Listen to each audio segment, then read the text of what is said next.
Collectors conference కి మీకు అందరికీ స్వాగతం. ఇది ఒక హిస్టారికల్ కాన్ఫరెన్స్.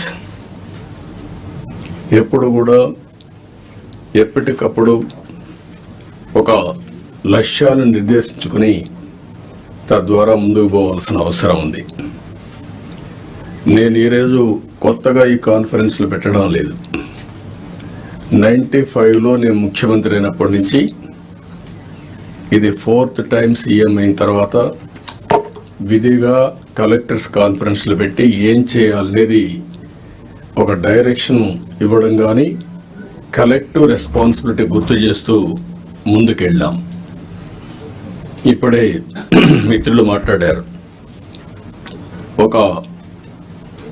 ఈరోజు మన కాన్ఫరెన్స్ ఒక చరిత్ర తిరగ రాయబోతుంది. అదే సమయంలో మనందరం ఒకటి గుర్తుపెట్టుకోవాల్సిన అవసరం ఉంది. 5 ఏళ్లకు మునుపు ఒక కాన్ఫరెన్స్ పెట్టారు. కొంతమందికి ఉండే ఆఫీసర్లకి, సీనియర్ ఆఫీసర్లకి అందరికీ జ్ఞాపకం ఉంటుంది. అదే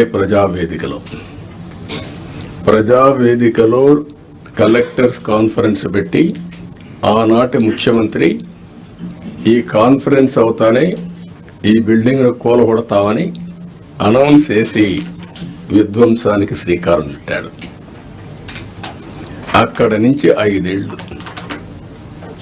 అన్ని రంగాల్లో ఒక రంగం అని మిగలలేదు. నేను 4వసారి ముఖ్యమంత్రి అయిన తర్వాత ఫస్ట్ టైం నేను ముఖ్యమంత్రి అయ్యాను. ఇబ్బందులున్నాయి, ఆర్థిక ఇబ్బందులున్నాయి, కానీ ఆఫీసర్లో మొరేల్ చాలా హైగా ఉంది. అప్పుడు ఆ రోజు జరిగింది కాస్తో కూస్తో ఇన్ఎఫిషియన్సీ, లేకపోతే కొంత కరప్షన్.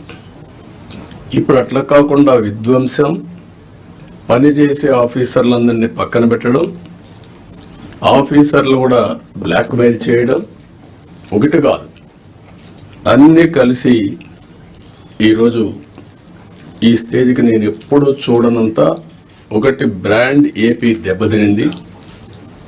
ఆఫీసర్ల యొక్క మనోభావాల్ని దెబ్బతీశారు. ఢిల్లీకి పోతే ఒకప్పుడు Andhra bureaucracy one of the best bureaucracy, మీరు గుర్తుపెట్టుకోవాలి. ఇక్కడి నుంచి పోయిన ఐఏఎస్ ఆఫీసర్స్ సక్సెసివ్ 3-4 ఐటీ సెక్రటరీలు అయ్యారు కంటిన్యూగా. ఇక్కడ నుంచి పోయినటువంటి ఫైనాన్స్ సెక్రటరీస్ ఆర్బీఐ గవర్నర్లు అయ్యారు. ఇక్కడి నుంచి పోయిన వాళ్ళు కేంద్రంలో కీలక బాధ్యతలు వహించారు. వరల్డ్ బ్యాంక్ వెళ్ళారు. ఈరోజు మనం చూస్తూ ఉంటే ఆంధ్ర ఆఫీసర్స్ అంటే ఢిల్లీలో కూడా అన్టచబుల్స్ కింద, వీళ్ళు ఏమి చేయలేరు అనే పరిస్థితికి వచ్చారు. ఎప్పుడు కూడా మనం గుర్తుపెట్టుకోవాల్సింది, నేను ఇంత మునిపే మీతో చెప్పాను, ఒక చిన్న తప్పు జరిగితే కరెక్ట్ చేయొచ్చు, కానీ టోటల్గా విధ్వంసానికి గురైనటువంటి రాష్ట్రాన్ని మళ్ళీ పునర్నిర్మాణం చేయాలంటే ఎక్స్ట్రా ఎఫర్ట్స్ కూడా మనం అందరం పెట్టాల్సిన అవసరం ఉంది. నేను రాజకీయాల్లో 45 years ఉన్నాను, 4.5 decades ఉన్నా. గ్రామాల్లో కరెంట్ లేని రోజులు, రోడ్లు లేని రోజులు. అక్కడి నుంచి ఈరోజు చూస్తే కరెంటు ఊర్లోనే ఉత్పత్తి చేసుకునే రోజులు. కార్లు, ఆటోమేటిక్ కార్లు వచ్చేసి డ్రైవర్లెస్ కార్లు వచ్చే పరిస్థితికి వచ్చింది. అంటే మన కళ్ళ ముందరనే ఇప్పుడు మన వాళ్ళు మనం చేసిన ఇక్కడ ఇంకొక విషయం కూడా మీరు గుర్తుపెట్టుకోవాల్సిన అవసరం ఉంది. అన్నింటికంటే పబ్లిక్ పాలసీస్ అంటే చాలా పవర్ఫుల్. మనం తీసుకునే నిర్ణయాల ద్వారా రాష్ట్ర భవిష్యత్తుని, భావితరాల భవిష్యత్తుని మార్చే శక్తి పబ్లిక్ పాలసీస్కి ఉంటుంది. దానికి ఎగ్జాంపుల్ మీరు చూసినప్పుడు 1991 ఆర్థిక సంస్కరణలు రాకమునుపు ఇదే దేశం, ఇదే అడ్మినిస్ట్రేషన్, ఇదే ప్రజలు. కానీ బిఫోర్ మీరు చూస్తే భారతదేశం 2%, 3% గ్రోత్ రేట్. అదే ఆర్థిక సంస్కరణలు వచ్చిన తర్వాత కాంపిటేటివ్ ఎకానమీకి దోహదం చేశాం. అక్కడి నుంచి ఈరోజు 2047కి సూపర్ పవర్గా తయారయ్యే అవకాశాలు ఉన్నాయి. 5th లార్జెస్ట్ ఎకానమీకి వెళ్ళాం. బై 2029 3వ లార్జెస్ట్ ఎకానమీకి రీచ్ అవుతాం. నా లెక్క ప్రకారం అయితే గట్టిగా పనిచేస్తే అందరం డెడికేషన్తో పోతే 2047కి ప్రపంచంలో నెంబర్ 1 ఎకానమీగా ఉంటాం. లేకపోతే బై డిఫాల్ట్ 3rd ఉంటాం. కష్టపడితే కొద్దిగా 2ndకు వస్తాం. నేను ఎందుకు ఈ విషయం చెప్పానంటే ఆర్థిక సంస్కరణలు వచ్చిన తర్వాత first mover advantage technology adopt చేసుకున్నాం మనం ఇండియన్స్. మనకు ఒక హిస్టారికల్ అడ్వాంటేజెస్ కూడా ఉన్నాయి, ఓసారి మిస్ అవుతూ ఉంటాం. ఆ హిస్టారికల్ అడ్వాంటేజ్ మీరు అందరూ చూసినప్పుడు మనం ఈ మ్యాథమెటిక్స్లో చాలా స్ట్రాంగ్, 0 కూడా మనమే కనిపెట్టాం. బ్రిటిష్ వాళ్ళు ఇంగ్లీష్ మనకు వదిలిపెట్టి వెళ్ళారు. కోహినూర్ డైమండ్ కూడా తీసుకెళ్లారు, కానీ ఇంగ్లీష్ మాత్రం తీసుకుపోలేకపోయారు. మన జీవన శైలిలో భాగం అయిపోయింది ఇంగ్లీష్ అనేది. ఈ 2 డెడ్లీ కాంబినేషన్ ఇన్ఫర్మేషన్ టెక్నాలజీకి. దాన్ని అందిపుచ్చుకున్నాం రైట్ టైంలో. ఈరోజు హైదరాబాద్ నగరాన్ని మీరు నాలెడ్జ్ సిటీని మీరు చూస్తున్నారు. ఎప్పుడైతే ఇదే ఆఫీసర్లు ఇప్పుడు కొంతమంది ఇక్కడ కూడా ఉన్నారు, 1995లో ప్రారంభించాం. 9 ఏళ్లలో బెస్ట్ ఎకో సిస్టమ్ క్రియేట్ చేశాం. తర్వాత వచ్చిన పాలకులు ఎవరు కూడా విధ్వంసం చేయలేదు కాబట్టి ఇప్పటికి కూడా దాని ఫలితాలు ప్రజలు ఎంజాయ్ చేసే పరిస్థితికి వచ్చారు. అదే సమయంలో 3వది మీరు గుర్తుపెట్టుకోవాల్సింది యంగ్స్టర్స్ అనేది డెమోగ్రఫిక్ అడ్వాంటేజ్ ఇండియాకు వచ్చింది. ప్రపంచంలో ఉండే అన్ని దేశాల్లో డెమోగ్రఫిక్ డిసడ్వాంటేజ్ ఏజింగ్ ప్రాబ్లం వచ్చింది. దీంతో ఆంటర్ప్రెన్యూర్స్గా తయారయ్యారు. ఈరోజు ప్రౌడ్గా నేను చెప్పగలుగుతున్నాను, ప్రపంచం మొత్తం హైయెస్ట్ పర్ క్యాపిటా ఇన్కమ్ సంపాదించే వాళ్ళు ఇండియన్స్, అందులో 33% తెలుగు వాళ్ళు. అంటే ఒక ప్రభుత్వం యొక్క విధానం, ఆ రోజు మనం తీసుకున్న పబ్లిక్ పాలసీ 25 ఏళ్లలో మనం ఊహించని పరిణామాలు, ఊహించని ప్రగతిని మనం సృష్టించే పరిస్థితికి వచ్చాం. ఇవన్నీ గతంలో చేసిన పనులు ఎందుకు గుర్తు చేస్తున్నానంటే ఈరోజు మీరు చేయబోయే పని భవిష్యత్తులో ఒక చరిత్ర సృష్టించే పరిస్థితి వస్తుంది. ఇప్పుడే మిత్రులు చెప్పినట్టు మేము ఈ 5 ఏళ్లలో ఒకరిద్దరుగా అందరూ సఫర్ అయ్యాం. ఎన్ని విధాల సఫర్ కావాలో అన్ని విధాల సఫర్ అయ్యాం. అయితే మా కమిట్మెంట్ మాత్రం ఎట్టి పరిస్థితుల్లో ఏమీ చేయలేరని నిరూపించుకున్నాం. అందుకే ఈసారి ప్రజలు మీరు చూస్తే ఒక హిస్టారికల్ మ్యాండేట్ ఇచ్చారు. నేను చాలా సంవత్సరాలుగా రాజకీయాల్లో ఉన్నాను, కానీ తెలుగుదేశం పార్టీ వచ్చి కూడా 43 ఏళ్ళు అయింది. కానీ ఈసారి ఇచ్చిన మ్యాండేట్ చూస్తే ఎప్పుడూ రానంత మ్యాండేట్, ఒక హిస్టారికల్ మ్యాండేట్ ఇచ్చారు. అదే సమయంలో యాస్పిరేషన్స్ కూడా విపరీతంగా ఉన్నాయి. మీరు ఈ విషయం ఆల్ ఆఫీసర్స్ ఈ కలెక్టర్ కాన్ఫరెన్స్లో మనం గుర్తుపెట్టుకోవాల్సిన అవసరం ఉంది. మేము ఆ రోజు ఒకే మాట చెప్పాం, నేను కానీ పవన్ కళ్యాణ్ గారు కానీ, మమ్మల్ని నమ్మండి, ప్రజలు గెలవాలి. ప్రజలు గెలవాలంటే ఎన్డీఏ మాకు ఓట్లు వేయాలి. ఈ రాష్ట్రాన్ని పునర్నిర్మాణం చేస్తామని మేము హామీ ఇచ్చాం. పూర్వ వైభవం తీసుకొస్తామని హామీ ఇచ్చాం. ప్రజలు గెలిచారు, మమ్మల్ని గెలిపించారు. కానీ ఈరోజు పునర్నిర్మాణం చేయాలంటే గడిచిన 40 రోజులుగా, అంటే 50 రోజులు అయిపోయింది, ఇంకో 10 రోజుల్లో 60 రోజులు అవుతుంది. కానీ చాలా సమస్యలు ఉన్నాయి. ఈ కలెక్టర్స్ కాన్ఫరెన్స్ రాష్ట్ర పునర్నిర్మాణానికి అంకితమైన భావంతో పోవడానికి ఒక దశ దిశ నిర్దేశించే సమావేశంగా ఉంటుంది. ఒక హిస్టారికల్ కాన్ఫరెన్స్గా ఉంటుంది. ఈ విషయం మీరందరూ గుర్తుపెట్టుకోవాల్సిన అవసరం ఉంది. డ్యామేజ్ అయిన బ్రాండ్ని రివైవ్ చేసుకోవాలి. అదే సమయంలో మళ్ళీ ఆంధ్ర అడ్మినిస్ట్రేషన్ అంటే వన్ ఆఫ్ ది బెస్ట్ అడ్మినిస్ట్రేషన్గా మనం నిరూపించుకోవాల్సిన అవసరం ఉంది. ప్రజావేదిక ఉంటే అక్కడ పెట్టేవాళ్ళం. ఈరోజు బయట పెట్టడం ఇష్టం లేక ఆ రోజు కాన్ఫరెన్స్ హాల్ కట్టుకున్నాం. అక్కడ ఇది కూడా ఆ రోజు కట్టిన కాన్ఫరెన్స్ హాలే. మళ్ళా ఇక్కడ పెట్టుకునే పరిస్థితికి వచ్చాం. 5 ఏళ్ళు ఒక్క కలెక్టర్స్ కాన్ఫరెన్స్ పెట్టలేదు అంటే అడ్మినిస్ట్రేషన్ ఏ దిశగా నడిచిందో మనం గుర్తుపెట్టుకోవాల్సిన అవసరం ఉంది. ఇది ఒక ఆనవాయితీ. ఒక బెస్ట్ ప్రాక్టీస్ ఉన్నప్పుడు ఎవరు అధికారంలో ఉన్నా ప్రజలకు మంచి జరగాలంటే అలాంటి బెస్ట్ ప్రాక్టీసెస్ను కూడా కాపాడుకుంటూ ముందుకు పోవాల్సిన అవసరం ఉంది. రాబోయే 3 నెలలకు ఒక్కసారి మనం కలెక్టర్స్ కాన్ఫరెన్స్ పెట్టుకుందాం. అయితే ఈ కలెక్టర్స్ కాన్ఫరెన్స్ కూడా గంటల తరబడి ఉండదు, రోజుల తరబడి ఉండదు, క్విక్గా ఉంటుంది. నేను కూడా టైం చూసుకుంటున్నా. నాకు ఇచ్చిన 30 నిమిషాలు నేను కూడా పూర్తి చేయాల్సిన అవసరం ఉంది. ఈ మధ్య మీరందరూ చూస్తూ ఉంటారు, నేను మీటింగ్కి వచ్చినప్పుడు అర్ధ గంట 45 నిమిషాలు 1 అవర్, మ్యాక్సిమం పెద్ద మీటింగ్ ఉంటే 1.5 అవర్. ఒక్క నిమిషం లేట్ అయినా నేను లేచి వెళ్ళిపోతున్నా. ప్రిపేర్ అయ్యి రాకపోతే వాళ్ళకే చెప్పేసి you are not up to the mark, మళ్ళీ రమ్మంటున్నా. ఒక జవాబుదారీతనంతో పనిచేయాల్సిన అవసరం ఉంది. ఇక్కడ జిఎస్టిపి మీరందరూ కూడా గుర్తుపెట్టుకోవాలి. కొన్ని శాఖలు రాష్ట్ర అభివృద్ధికి దోహదం చేస్తాయి. ఎక్కడైతే జిఎస్టిపి రాష్ట్ర ఆదాయానికి కోరిలేషన్ ఉంటుంది. అభివృద్ధి జరిగితే ఆదాయం వస్తుంది, ఆదాయం వస్తే సంక్షేమ కార్యక్రమాలు చేస్తాం.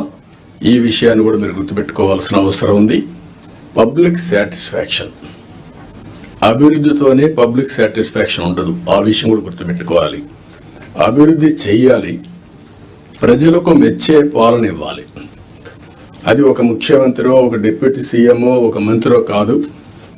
ఇక్కడి నుంచి లాస్ట్ మైల్లో ఉండే లాస్ట్ ఫంక్షనరీ కూడా, ఆర్ లాస్ట్ మైల్లో ఉండే పొలిటికల్ ఫంక్షనరీ కూడా ఈ ప్రభుత్వ ఇమేజ్ని నిర్దేశిస్తారు.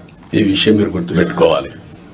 అలాంటి అందరినీ కూడా ఒక ప్రాపర్ డైరెక్షన్ కానీ, ఒకవేళ అవసరమైతే దారి తప్పినప్పుడు కంట్రోల్ చేయడం కానీ చాలా అవసరం.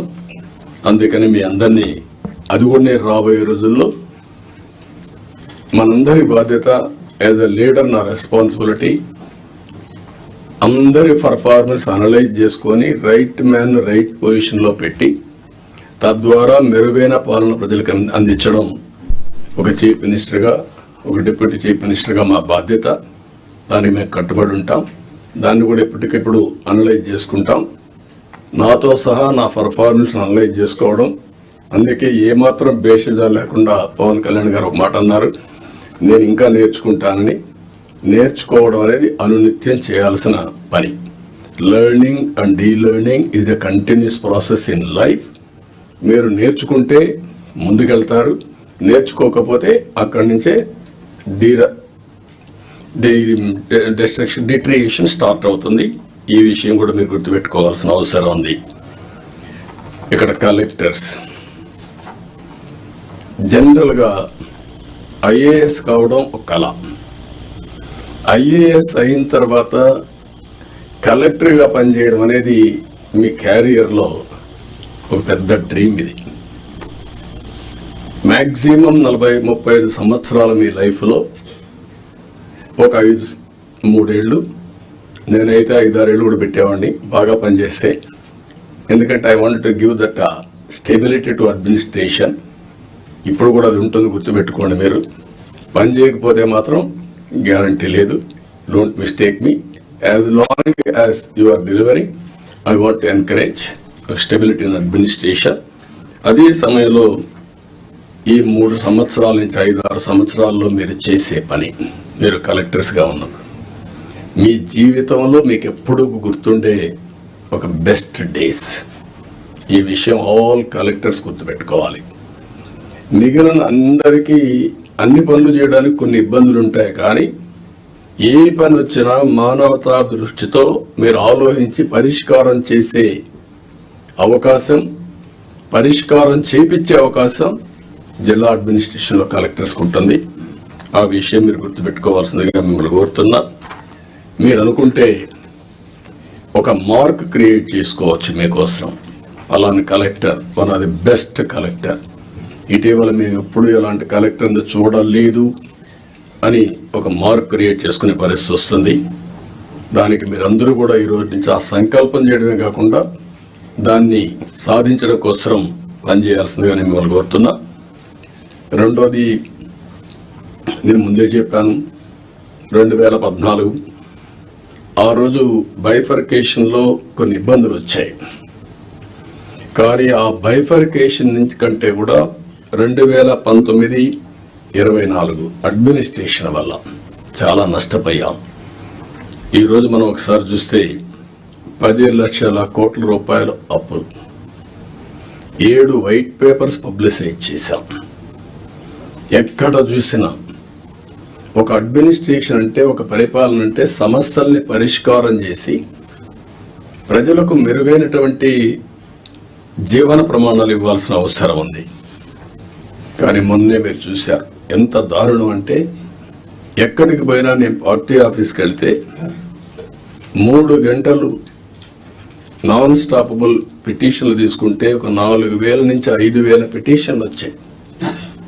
5,000 పిటిషన్లో సగం పిటిషన్లు ల్యాండ్ రిలేటెడ్ ఇష్యూస్ వచ్చాయి. అంటే భూ సమస్యలే 50%. ఎవరు తప్పిది? ఎప్పుడు నా 14 సంవత్సరాల సర్వీస్లో కానీ ఇంత విధ్వంసం, ఇంత భూ కబ్జాలు, ఇంత 22A మిస్యూజ్ చేయడం ఎప్పుడూ నేను చూడలేదు. ఇప్పుడు ఏ రికార్డు చూసినా సస్పిషన్తో చూసే పరిస్థితి వస్తూ ఉంది. అంతవరకు వెళ్ళిపోయే పరిస్థితి వచ్చింది. అందుకే ఫస్ట్ క్యాబినెట్లోనే మేము ఏదైతే ల్యాండ్ టైటిలింగ్ యాక్ట్ ఉందో దాన్ని రద్దు చేశాం. సర్వేను కూడా హోల్డ్లో పెట్టాం. ఆ సర్వే కూడా ఇప్పుడే రెవెన్యూ మినిస్టర్ చెప్పినట్టు ఎవడు ఊహించినటువంటి సర్వే రాళ్ళు, దానికి కూడా Galaxy granite, one of the best granite, భూమిలో పూడ్చే రాయికి ఇంట్లో వేసుకునే ఒక ఫ్యాన్సీ గెలాక్సీ గ్రెనైట్ పెట్టి దాని మీద ఫోటో వేసుకోవాలని ఆలోచన వచ్చిందంటే ఎంత దుర్మార్గమైన ఆలోచన అర్థం చేసుకోవాల్సిన అవసరం ఉంది మనందరం. ఇది సివిలైజ్డ్ వరల్డ్ ఎవరు క్షమించరు. ఇవన్నీ అలాంటివి చేశారు. ఇంకొక పక్కన పట్టాదారు పాస్ పుస్తకాల్లో ఫోటోలు వేసుకోవడం. ఇట్ ఈస్ ఏ గవర్నమెంట్, ఇది అథారిటీ. పట్టా ఇచ్చేది నేనెవలా, ముఖ్యమంత్రిగా ఈరోజు ఉంటాను. కానీ తరతరాలుగా తల్లి వాళ్ళ యొక్క పేరెంట్స్ కానీ పూర్వీకులు కానీ సంపాదించిన కష్టార్జితం అలాంటి దాని మీద ఫోటోలు వేసుకోవడం ఇవన్నీ జరిగాయి. ఇవన్నీ కూడా నేను మిమ్మల్ని కోరేది ఒకటే కోరుతున్నా, అవన్నిటికీ ఫుల్ స్టాప్ పెట్టాల్సిన అవసరం ఉంది. ఒక న్యూ ఓరియంటేషన్తో మీరందరూ ముందుకు పోవాల్సిన అవసరం ఉంది. మళ్ళీ సంపద సృష్టించడం, సంక్షేమాన్ని సిన్సియర్గా అమలు చేయడం, ఇవన్నీ జరగాలంటే మళ్ళా వినూత్నంగా ఇప్పుడు డబ్బులు కూడా లేవు. నేను ఒకటే చెప్పాను, వినూత్నంగా ఆలోచించడం. నేను ఒరిజినల్గా మీకు జ్ఞాపకం చేస్తున్నా, ఒకప్పుడు రోడ్లకు డబ్బులు ఉండేటివి కాదు. ఆ రోజు వినూత్నమైన ఆలోచనే BOT రిఫార్మ్స్లో వచ్చినటువంటిది. అందులోనే public private partnership different angles తీసుకెళ్ళాం.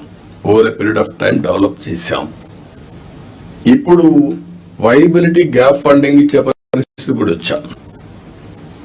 గవర్నమెంట్ ఆఫ్ ఇండియా ఇంకొక నిన్న మొన్న మనం చూస్తే ఏదైనా ఒక కార్యక్రమం చేస్తే ప్రైవేట్ వ్యక్తులకు అప్పచెపితే, ఏ సర్వీస్ కానీ మ్యానుఫ్యాక్చరింగ్ కానీ ఏ ఇష్యూ అయినా నష్టం వస్తుందంటే, నష్టం వచ్చిన రోజులు వైబిలిటీ గ్యాప్ ఫండింగ్ ఎంతైతే నష్టం వస్తుందో దాన్ని రాష్ట్రం కేంద్రం ఇచ్చే విధానం తీసుకొచ్చారు. దీనివల్ల ఎఫిషియన్సీ పెరుగుతూ ఉంది.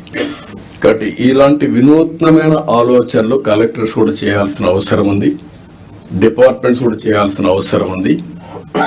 ఇది మీరందరూ గుర్తుపెట్టుకొని ముందుకు పోవాలి. ఈరోజు మొన్నటి వరకు మీరు చూస్తే నెలకు 2,737 కోట్లు పింఛన్లు ఇస్తున్నాం. ఏడాదికి 33,000 కోట్లు ఇస్తున్నాం. 5 ఏళ్లలో 1,64,000 కోట్ల రూపాయలు పేదవాళ్లకు ఒక్క పింఛన్ రూపాయలు మనం ఇచ్చే పరిస్థితిలో ఉన్నాం. నేను ఇక్కడ మిమ్మల్ని అందరినీ ఒకటే కోరుతున్నా, 2,50,000 కోట్ల రూపాయలు DBT ఇచ్చామని ఒక్క బటన్ నొక్కడం తప్ప ఎప్పుడు వాళ్ళపై డైరెక్ట్గా పరామర్శించింది లేదు. రెండోది, ఏ ఫంక్షన్ పెట్టినా మనుషులను తీసుకొచ్చి బలవంతంగా తీసుకొచ్చి పెద్ద పెద్ద మీటింగ్లు పెట్టి ఇబ్బందులు పెట్టిన సందర్భాలు ఉన్నాయి. నేను అందుకే మిమ్మల్ని అందరినీ ఒక ఇది కోరుతున్నా, రాష్ట్రంలో అందరం ఎవ్రీ మంత్ మొదటి తారీఖున పేదల సేవలో అనే కార్యక్రమం కింద మనం అనుసంధానం కావాలి.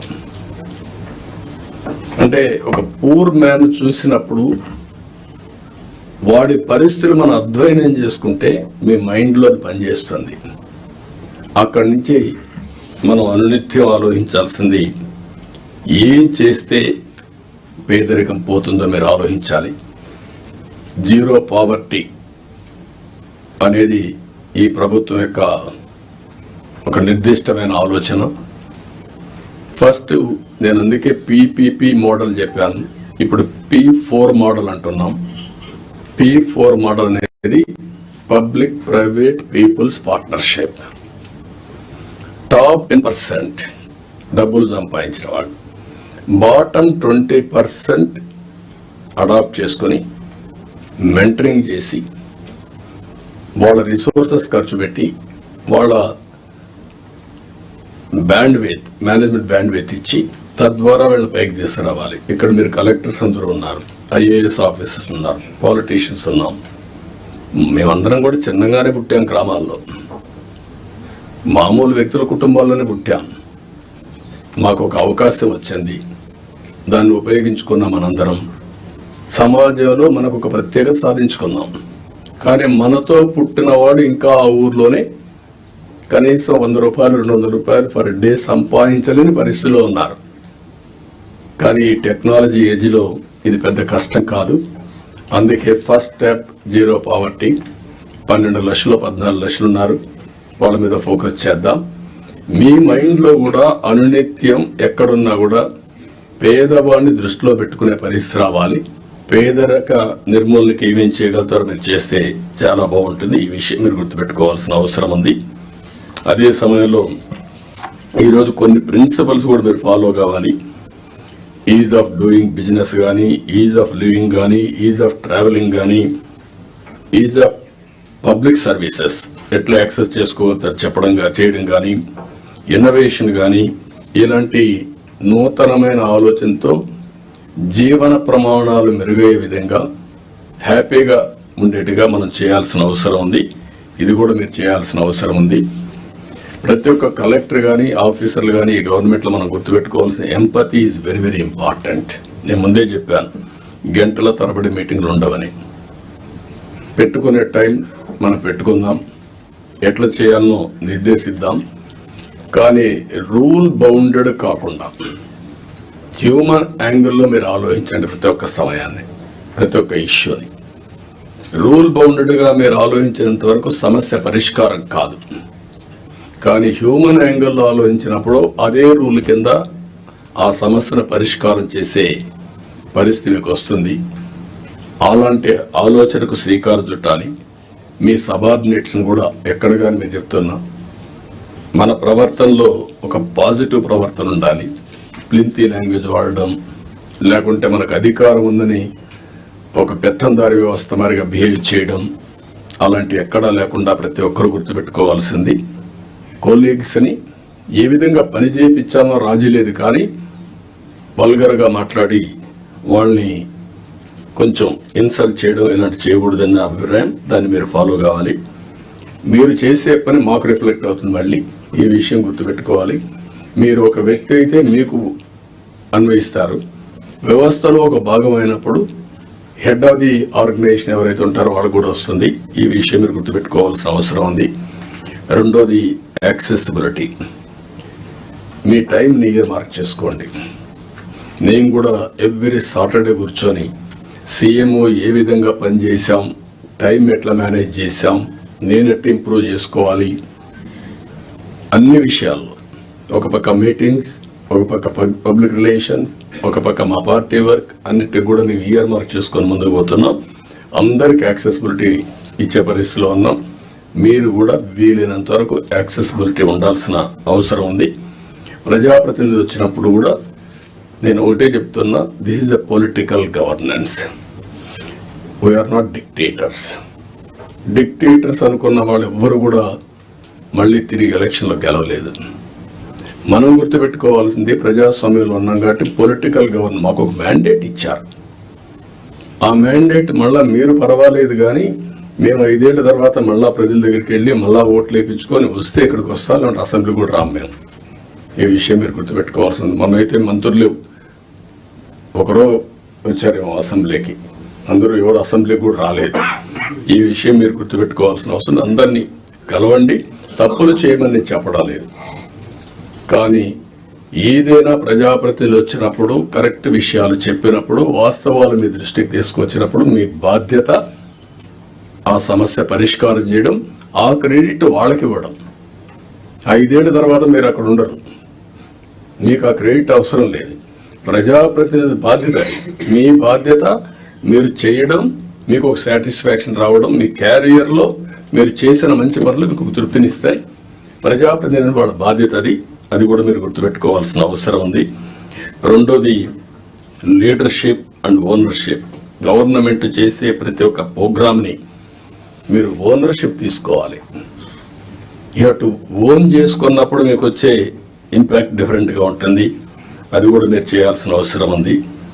ఎఫెక్టివ్గా, ఎఫిషియెంట్గా స్టాండర్డ్ ఆపరేషన్ ప్రొసీజర్స్ అన్నీ మీరు చేసుకొని ఎక్కడికక్కడ కీ పర్ఫార్మెన్స్ ఇండికేటర్స్ ఇవన్నీ కూడా తయారు చేసుకొని మీరు ముందుకు పోవాల్సిన అవసరం ఉంది. నేను ముందే చెప్పాను, 3 నెలలకు ఒకసారి నేను కూడా ప్రతి ఒక్కరిని ఒక అసెస్ చేసుకుంటాం. ఆ అసెస్ చేసుకున్నాం కాబట్టి మొన్న ఎలక్షన్లో మాకు వినబిలిటీ కానీ హిస్టారికల్ మ్యాండేట్ వచ్చింది. నేను తప్పు చేసినా కరెక్ట్ చేసుకుంటూ వచ్చాం. అంటే మీకు కూడా ఇది నేను గైడ్ చేస్తున్నా, అది కంపల్సరీగా మీరు చేయాల్సిన అవసరం ఉంది. ఎక్కడికక్కడ సింపుల్ గవర్నెన్స్ ఉండాలి, ఎఫెక్టివ్ గవర్నమెంట్ ఉండాలి. Simple government, very simple. నేను అందుకే మొన్న వచ్చినప్పుడు చెప్పాను, నేను వచ్చినప్పుడు పరదాలు కట్టడం, చెట్లు నరికేయడం, రెడ్ కార్పెట్లు వేయడం, స్కూల్స్ క్లోజ్ చేయడం, బలవంతంగా మొబిలైజ్ చేయడం, నేను పోతూ ఉంటే మనుషులందరూ నిలబెట్టేయడం ఒక అర్ధగంట, this are all not required. మేము కూడా మాకు ఒక హోదా వచ్చింది ప్రజలకు సేవ చేయడానికి. ఆ సర్వీస్ చేయడంలో ప్రజలకు ఇన్కన్వీనియన్స్ కలిగించడం కరెక్ట్ కాదు. నేను పోలీసులు కూడా పదే చెప్పాను, అది తూచా తప్పకుండా పాటిస్తాం. మీరు కూడా పోయినప్పుడు కలెక్టర్ పోతూ ఉంటే ఇప్పుడు కొత్తగా ఎమ్మెల్యేలు కూడా సైరన్ పెట్టారు, వాళ్ళు కూడా సైరన్ వేసుకొని వెళ్ళిపోయే పరిస్థితికి వచ్చారు. అంటే ఇవన్నీ కూడా ప్రజల్లో మనకు తెలియకుండా మన మీద ప్రజా వ్యతిరేకత బిల్డప్ అయ్యే పరిస్థితి తెచ్చుకుంటున్నాం. నేను అందరినీ కంట్రోల్ చేస్తున్నా. అడ్మినిస్ట్రేషన్ టోటల్గా ఒక సర్వీస్ మూడ్లో పోవాలి తప్ప ఒక అధికారాన్ని చలాయించే మూడ్లో పోవడం మాత్రం కరెక్ట్ కాదని మీ అందరికి కోరుతున్నా. ఇంకొక పక్క టెక్నాలజీ బాగా వచ్చింది, పోలీసులు కూడా అదే సాయంత్రం చెప్పబోతున్నాను. విజిబుల్ పోలీసింగ్ ఉండాలి, ఇన్విజిబుల్ పోలీస్ ఉండాలి. వీళ్ళు ఎక్కువ కనపడతారు, ఎఫెక్టివ్నెస్ తక్కువ ఉంటుంది. ఇది ఎప్పటి నుంచో నేను చెప్తున్నా, దానికి కూడా మనం శ్రీకారం చుట్టాలి. మీకు కూడా అన్నీ కూడా మీరు గుర్తుపెట్టుకోవాలి. చాలా సిస్టమ్స్ వచ్చేసాయి. నేను ఆ రోజు పెట్టినటువంటి 15,000 కెమెరాలు పెట్టిన రాష్ట్రంలో. ఒకడు తప్పు చేస్తే ఇంకొకటి తప్పించుకోవడానికి వీలు లేకుండా మొత్తం ఒక 10 మినిట్స్లో పట్టుకునే పరిస్థితి తీసుకొచ్చాం. కానీ అవన్నీ ఎక్కడికి పోయినా నాకే తెలియదు. నేను నాకు వేరే వాళ్ళు చెప్తా అంటే ఆలోచిస్తున్నా. ఇప్పుడు నేను కూడా ఇవన్నీ సెర్చ్ చేస్తున్నా. ఒకప్పుడు ఈ గవర్నెన్స్ అన్నీ పోయినాయి. తర్వాత ఈ విషయాలే కాకుండా మీరు అందరూ గుర్తుపెట్టుకోవాల్సింది, physical and virtual model is reality today.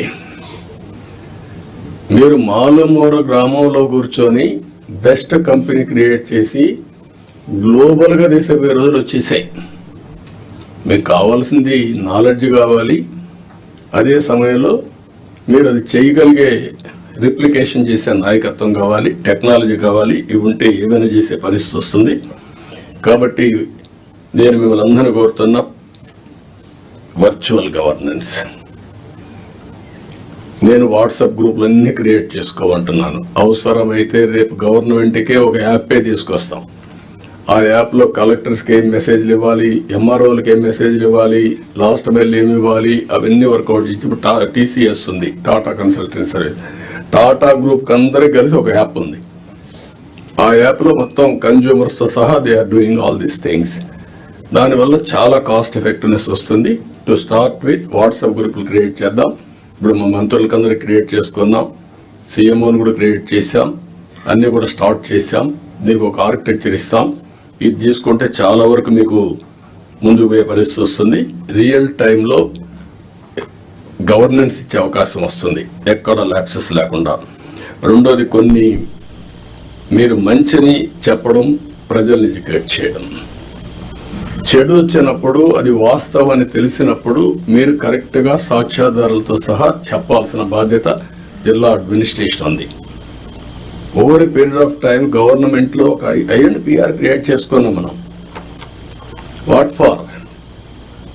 ఒక అడ్మినిస్ట్రేషన్లో ఎక్కడికక్కడ చేసి తప్పులు కానీ వచ్చినప్పుడు దాన్ని కరెక్ట్ చేయడానికి ఇన్ఫర్మేషన్ బ్రాడ్కాస్టింగ్ పెట్టుకున్నాం.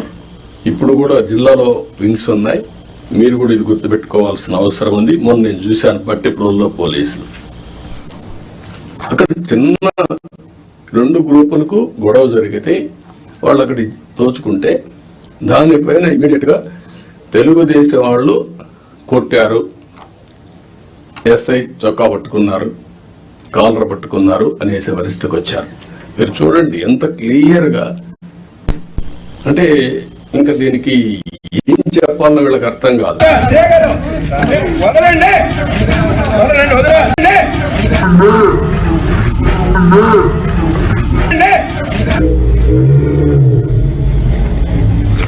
వదిలేమని అడుగుతున్నా.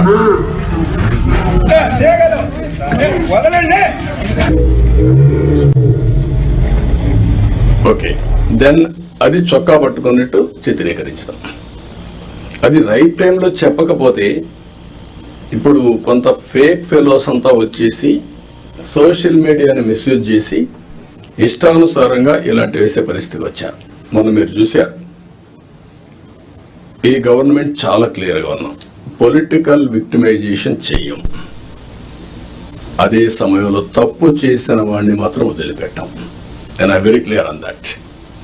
మళ్ళీ జీవితంలో తప్పులు చేయాలంటే భయపడాలి ప్రజాస్వామ్యంలో. ఈరోజు చేసి తప్పించుకుంటాడు అంటే అది ప్రభుత్వ అసమర్థత. మనం తప్పులు చేస్తే మనకు కూడా అది జరుగుతుంది. That is the message I want to give it very clearly. మీకు కూడా క్లారిటీ ఇస్తున్నాను. ఏ తప్పు చేసినా వదిలిపెట్టం, కానీ పొలిటికల్ విక్టిమైజేషన్ మాత్రం ఉండదు. మనం మాట్లాడుతూ 36 మందిని చంపేశారని ఢిల్లీకి పోయి ధర్నాలు చేశారు. మేము అసెంబ్లీలో అడిగాం, ఆ 36 పేర్లు ఇవ్వండి. 36 మంది చంపేసి ఎఫ్ఐఆర్ ఉంటుంది కదా, ఎఫ్ఐఆర్ ఇవ్వండి, నేను యాక్షన్ తీసుకుంటా. ఇంతవరకు ఇవ్వాలి. అంటే రాజకీయాలు కూడా మారాయి. ఆ విషయం మీరు గుర్తుపెట్టుకోవాలి. రాజకీయ నాయకులు పేపర్ పెట్టుకొని, టీవీ పెట్టుకొని, సోషల్ మీడియాలో తప్పుడు ప్రచారం చేసి గవర్నమెంట్ ని సెబటైజ్ చేసే పరిస్థితికి వస్తున్నారు. ఇది అన్టాలరబుల్. నేను I very clear on that. How to handle, will educate people. చట్టపరంగా కూడా యాక్షన్ తీసుకుంటాం. ఎవరిని కూడా ఎక్కడ కూడా వదిలిపెట్టే పరిస్థితి ఉండదు. ఆ విషయం మీరు గుర్తుపెట్టుకోవాల్సిందిగా నేను కోరుతూ, ఇది మీరు నోటీస్ చేసుకోవాలి. ఎంత పని చేసినా, కష్టపడి పని చేసినా ఆ ఫలితాలు రాకుండా విష ప్రచారం చేయడం మొదలు పెడితే మనకి ఇబ్బందులు వస్తాయి. అది కూడా గుర్తుపెట్టుకొని ఎక్కడిక్కడ కౌంటర్ చేయడం అన్నీ చేయాల్సిన అవసరం ఉంది. ఇంకొక పక్కన 2047 గవర్నమెంట్ ఆఫ్ ఇండియా ఒక విజన్ డాక్యుమెంట్ తయారు చేశారు. మనం కూడా పేరు ఏం పెట్టాలని ఆలోచిస్తున్నాం. వికసిత ఆంధ్రప్రదేశ్ లేకపోతే ఇంతకుముందు స్వర్ణ ఆంధ్రప్రదేశ్ పెట్టాం. ఏదైనా సరే అక్టోబర్ 2వ తారీఖున మన విజన్ డాక్యుమెంట్ మనం రిలీజ్ చేస్తున్నాం. మీతో ఆ నీతి ఆయోగ్ వాళ్ళందరూ కూడా వచ్చి మాట్లాడతారు. దీన్ని మీరు కూడా ఒక ఇది తయారు చేసుకోవాలి. డిస్ట్రిక్ట్ విజన్ డాక్యుమెంట్ తయారు చేయాలి. For ever it will be remembered. I'm telling you. నేను 25-30 ఏళ్ళ మునుపు తయారు చేసినటువంటి విజన్ 2020 అందరూ ఎగతాళి చేశారు. దేశంలో first time had done that experiment. Today everybody is talking about vision. ఇప్పుడు మీరు చేసే విజన్ 2047 ఆ డిస్ట్రిక్ట్కి మీకు ఎప్పటికీ సాటిస్ఫాక్షన్ ఉండేట్టుగా, ప్రొఫెషనల్ సాటిస్ఫాక్షన్ ఉండేగా ఉంటుంది. కాబట్టి మీరు దీన్ని తయారు చేయడంలో ముందు ఉండాలి. సెప్టెంబర్ 20కి 100 రోజులు అవుతుంది. 100 రోజులు నేను టార్గెట్ పెట్టుకున్నాం. అందరూ కూడా 100 రోజుల్లో ఏం చేయబోతున్నారు మీరు కూడా చేస్తున్నారు. ఇప్పటికే మేము ఒక 5 సిగ్నేచర్లు పెట్టాం. ఇప్పుడే ఎక్స్ప్లెయిన్ చేశారు. 7 వైట్ పేపర్స్ రిలీజ్ చేశాం. రైట్ మ్యాన్ రైట్ ప్లేస్లో పెట్టడానికి ప్రయత్నం చేశాం. ఎవరైనా తప్పులు చేసిన వాళ్ళు తప్ప మిగిలిన వాళ్ళందరినీ రైట్ మ్యాన్ రైట్ ప్లేస్లో పెట్టడానికి ఒక కలెక్టర్సే కాదు, ఆఫీసర్లే కాదు, కడకు మంత్రులు కూడా మేము వీలైనంత వరకు మా మంత్రివర్గాన్ని కూడా దాన్ని ఎస్టాబ్లిష్ చేసుకున్నాం. మెరిట్కి ప్రాధాన్యత ఇచ్చి మేము సూపర్ 6 హామీలు ఇచ్చాం. దానికి కమిట్ అయి ఉన్నాం. ఈ నెల మళ్ళీ అన్నా క్యాంటీన్ 15 ఓపెన్ చేస్తున్నాం. మిగిలినటన్నీ కూడా ఉండే ప్రత్యేకమైన పరిస్థితుల దృష్ట్యా ఎక్కడికక్కడ ఎప్పుడెప్పుడు ఏ కార్యక్రమం చేయాలనో వీళ్ళని తొందరగా ఆ కార్యక్రమాలు చేయడానికి కూడా ముందుకు పోతున్నాం. ఎన్నికల మేనిఫెస్టో అందరి దగ్గర ఉంటుంది. ఫైనాన్షియల్ ఉన్నాయి, నాన్ ఫైనాన్షియల్ ఉన్నాయి. నాన్ ఫైనాన్షియల్ అన్ని కంప్లీట్ చేయాల్సిన బాధ్యత యంత్రాంగం పైన ఉంది. అది కూడా మీరు గుర్తుపెట్టుకోవాల్సిందిగా నేను కోరుతున్నా. మీరు కలెక్టర్స్ అనేవాళ్ళు ఓన్లీ ఆఫీస్లో కూర్చోవడం కాదు, ఫీల్డ్ విజిట్స్ ఉండాలి, రిమోట్ ఏరియాలో ఉండాలి, వెళ్ళాలి. అది ఎప్పుడు తర్వాత కూడా భావితరాలు మాట్లాడుకుంటారు, పలానప్పుడు పలానా కలెక్టర్ మా ఊరికి వచ్చారు అనేది దే విల్ రీకలెక్ట్. అయితే అదే పనిగా మీరు 2 బ్యాలెన్సింగ్ ఉండాలి. మళ్ళీ నేను ఊర్లే తిరుగుతానంటే కూడా ప్రాబ్లం వస్తుంది. కానీ ఫస్ట్ హ్యాండ్ ఇన్ఫర్మేషన్ క్షేత్రస్థాయిలో ఏం జరుగుతుందో తెలుసుకోవాలంటే మీరు వెళ్లాల్సిన అవసరం ఉంది. ఇది కూడా మీరు గుర్తుపెట్టుకోవాల్సిందిగా నేను కోరుతున్నా. ఒక కలెక్టర్సే కాదు, మినిస్టర్స్, ఇక్కడుండే senior secretaries, head of the departments, ప్రతి ఒక్కరికి కూడా ఫీల్డ్ అసెస్మెంట్ మీకు ఉండాలి. క్షేత్రస్థాయిలో మీరు చూసి వచ్చినప్పుడు మీకు వచ్చే ఆలోచనలు, మీ విధానం టోటల్గా మార్పు వస్తుంది. అవన్నీ కూడా మీరు గుర్తుపెట్టుకోవాల్సిందిగా చేస్తారని చెప్పి నేను ఆశిస్తున్నా. పెద్ద పెద్ద సభలు వద్దు, గ్రామంలో పోతే వాళ్ళే వస్తారు, వాళ్ళతో ఇంటరాక్ట్ కండి, పర్సనల్గా ఇన్స్పెక్ట్ చేయండి. నేను కూడా ఇది అయిన తర్వాత ఆకస్మిక తనిఖీలకు వస్తున్నా. నేను అప్పుడప్పుడు అంటున్నాను 95 CBN చూస్తారని. ఇంకా నేను స్పీడ్ పెంచలేదు, ఇంకా రాలా 95 CBNకి. అప్పుడు కొంతమంది తెలిసిన వాళ్ళు ఇక్కడ ఉంటారు. మినిస్టర్స్ కూడా అప్పుడు పరిగెత్తేసేవాళ్ళని, వీళ్ళు పరిగెత్తేవాళ్ళం, మేము పరిగెత్తేవాళ్ళం. ఆఫీసర్లు అయితే చాలా ప్రైడ్గా ఫీల్ అయ్యారు. ఈరోజు హైదరాబాద్ కానీ మొత్తం డెవలప్మెంట్స్ కానీ ఆఫీసర్లే చేశారు. ఈ విషయం కూడా మీరు గుర్తుపెట్టుకోవాలి. ప్రజలు మాకు మ్యాండేట్ ఇచ్చారు. సమాజంలో ఉండే బెస్ట్ పీపుల్ని మిమ్మల్ని సెలెక్ట్ చేశారు. డిఫరెంట్ సర్వీసెస్లో యు ఆర్ ప్రొఫెషనల్స్. ఆ calibre, administration, organisation skills, communication skills అవి మీకున్నాయి. మాకు ప్రజలు గౌరవించారు, మమ్మల్ని ఎన్నుకున్నారు. ఎన్నుకోనేంటి మీ ద్వారా పనులు చేయించాలి. ఆ విషయం మీరు గుర్తుపెట్టుకోవాలి. మేము పని చేయించకపోతే మా తప్పు, కానీ మేమే పని చేయాలి అంటే కుదరదు. మా బ్యాక్గ్రౌండ్ ఇవన్నీ వచ్చినప్పుడు ఈ విషయంలో మీరు అందరూ కూడా క్లారిటీ పెట్టుకొని ముందుకు పోవాల్సిన అవసరం ఉంది. నేను వచ్చినప్పుడు ఒక అంగన్వాడికి పోతా, డ్రైన్స్ పోతా, డోంట్ మిస్టేక్ మీ. ఒకప్పుడు డ్రైన్లో IAS ఆఫీసర్లు దించిన రోజులు కూడా ఉన్నాయి. దిగి చూడమా ఎట్లుందని మీరు ట్రైన్ ఒకసారి దిగండి, మీకు ఒక ఐడియా వస్తుందని తిప్పి చూపించిన రోజులు ఉన్నాయి. చెత్త ఉంటే అవన్నీ చూపించిన రోజులు ఉన్నాయి. అక్కడే మీడియాలో ఎక్స్పోజ్ చేసిన రోజులు ఉన్నాయి. తర్వాత అంత హార్ష్గా నేను పోలేదు, కానీ దట్ వర్ ది డేస్. కానీ అదే మరి హైదరాబాద్ని బిల్డ్ చేయడం కూడా వీళ్ళే బిల్డ్ చేశారు, ఐటీ కూడా వీళ్ళే చేశారు. అది ఈరోజు మనకు ఒక ఔటర్ రింగ్ రోడ్డు కావచ్చు, ఆలోచనలన్నీ వీళ్ళ ద్వారానే వచ్చాయి. ఈ విషయం మీరు గుర్తుపెట్టుకోవాల్సిందిగా నేను కోరుకుంటూ, ఫైనల్గా ఇప్పుడే పవన్ కళ్యాణ్ గారు చెప్పినట్టు ఫ్యామిలీ కనీస అవసరాలు ఏమేం కావాలి will guide you. Current, toilet, లేకపోతే గ్యాస్, ఈ మినిమం అవసరాలు ఇన్ఫ్రాస్ట్రక్చర్ ఏముందో అన్ని ఇండ్లకు ఇచ్చే బాధ్యత రావాలి. Number 2, village street lights, cement roads, drains, waste management, దీని మీద కూడా మీకు క్లారిటీ రావాలి. ఇవన్నీ కూడా సిస్టమ్ స్వచ్ఛ భారత్ రిపోర్ట్ నేనే ఆలోచించాం. ఇంకా కూడా వింగ్ ఉంది, గవర్నమెంట్ ఆఫ్ ఇండియా కూడా చేస్తున్నారు. దాన్ని లాజికల్గా తీసుకుపోవడంలో ఇంకా మనం ఇది చేసాం.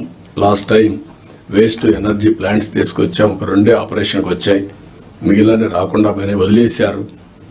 ఆ రోజు ఏదైతే వేస్ట్ నుంచి సంపద, విలేజ్లో కాంపోస్ట్ తయారు చేయడానికి పెట్టాం, రీసైక్లింగ్ పెట్టాం, అవన్నీ కూడా డిస్మాండిల్ చేశారు. అవన్నీ చేసి ఒక పరిశుభ్రమైన గ్రామాలుగా తయారు చేయడం. మూడోది అక్కడి నుంచి లాజిస్టిక్స్, కమ్యూనిటీ లాజిస్టిక్స్, విలేజ్ నుంచి మార్కెట్ ప్లేస్కి, ఎయిర్పోర్ట్కి, రైల్వే స్టేషన్కి, ఇంపార్టెంట్ సిటీస్కి, మన హెడ్ క్వార్టర్కి వేటుగా రోడ్లు వేసుకోవడం, ఇవన్నీ చేయాల్సిన అవసరం ఉంది. ఎయిర్పోర్ట్ డెవలప్ చేసుకోవడం, పోర్ట్ డెవలప్ చేయడం, రైల్వే స్టేషన్లో ఇంకా ఎంతవరకు చేయగలదో చేసుకోవడం, ఇవన్నీ చేయాల్సిన అవసరం ఉంది.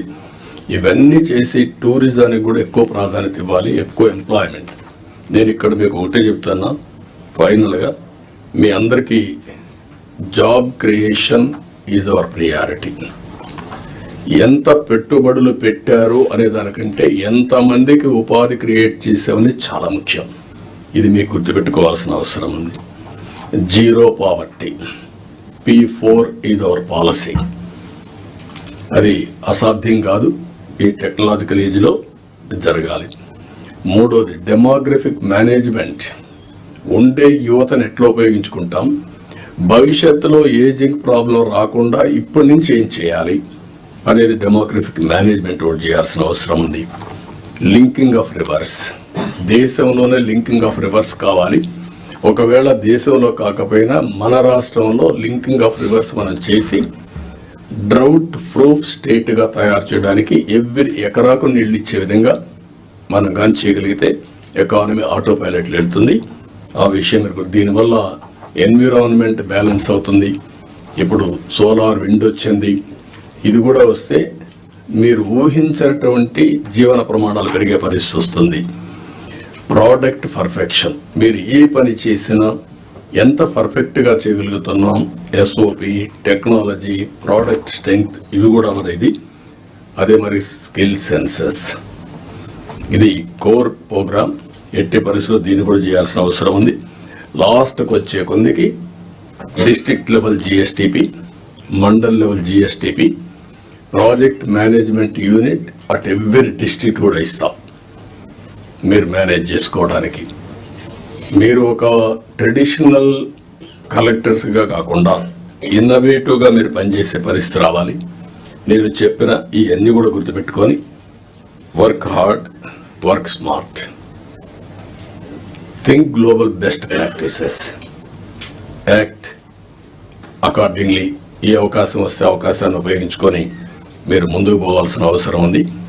దయచేసి ఇవన్నీ మీరు గుర్తుపెట్టుకొని ఏం చేయాలో చేయాల్సిందిగా నేను కోరుకుంటూ, ఏదైనా ఉంటే మళ్ళీ మనం మాట్లాడుకుందాం. With this I wish all the best for all collectors career. This is the brightest time, inspiring period. We are all here. ఒకప్పుడు చేయాలంటే చేయలేము, అవకాశం ఉండేది కాదు. ఇప్పుడు ఏది కావాలంటే అది చేసే అవకాశం ఉంది. అలాంటి లీడర్షిప్ కూడా ఇక్కడ ఉంది. మీ ముందుండే లీడర్షిప్ అంతా కూడా మీరు ఏం చేయాలన్నా వద్దనకుండా ఇంకా ఎంకరేజ్ చేస్తాం. కాబట్టి ముందుకు పోవాల్సింది కోరుకుంటూ అందరికీ నమస్కారాలు, ధన్యవాదాలు. థ్యాంక్ యూ అని అంటాం.